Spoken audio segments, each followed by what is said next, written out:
hello good afternoon नमस्कार तपाईहरु समक्ष आज फेरि यो छोटो भिडियो लिएर प्रस्तुत भइरहेको छु भनेदेखिलाई आज म तपाईहरुलाई भ्रमण गराउने छु हाम्रो मिरिक क्षेत्रमा परिचित एक व्यक्तित्व जसको नाम हुनुहुन्छ रतन राईज्यू र उहाँको नाममा हालफिलहाल मात्र एउटा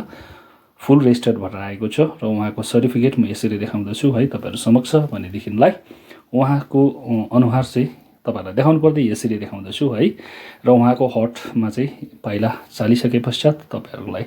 आज देखाउनु पर्दा फेरि चाहिँ उहाँको यो फुल चाहिँ तपाईहरुको लगभग 2 हप्ता 3 हप्ता भनौं है 3 हप्ता अगाडि महिना दिन अगाडिको यो भिडियो हो र तपाईहरु समक्ष साझा गर्दछु र उहाँको हटमा चाहिँ महिना दिन अघि जाँदा चाहिँ यसरी फुलहरु ढकमक्क फुलिरहेको थियो भनेदेखिलाई यसरी नयाँ फुललाई पनि हेर्न पाइयो भनेदेखिलाई यसरी नयाँ फुलहरु उहाँले आज मात्र नभएर प्रत्येक साल फुलाएर देखाउनुहुन्छ र क्वीन अफ हार्ट जो अहिले प्रत्येक सिम्बेडियम ग्रोवर्सले आफ्नोमा होस् भन्ने गर्छ भनेदेखिलाई उक्त सिम्बेडियम क्वीन अफ हार्टलाई चाहिँ मिरिक मात्र नभएर दार्जिलिङ र सिक्किम अनि छिमेकी हाम्रो राज्य नेपालहरुतिर फुलाएर देखाउने उहाँ नै हुनुहुन्छ र उहाँले क्वीन अफ हार्ट सर्वप्रथम फुलाएको हो भनेदेखिलाई अहिलेसम्म पनि उहाँले फुलाइरहनु भएको छ र यसरी नै नयाँ फुलहरु उहाँकोमा हेर्न पाइन्छ प्रत्येक साल अनआइडेन्टिफाइड फुलहरु फक्रेको हुन्छ उहाँको हटमा भनेदेखिलाई हाम्रो दार्जिलिङ मिरिक क्षेत्रमा सबैले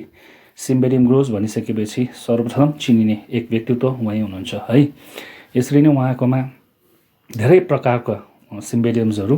प्रत्येक साल फुल्ने गर्छ र आगामी केही दिन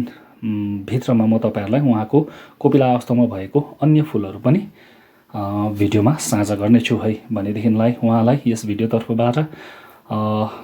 मेरो सम्पूर्ण भ्युजहरुको सम्पूर्ण मेरो वेल विशेसहरुको तर्फबाट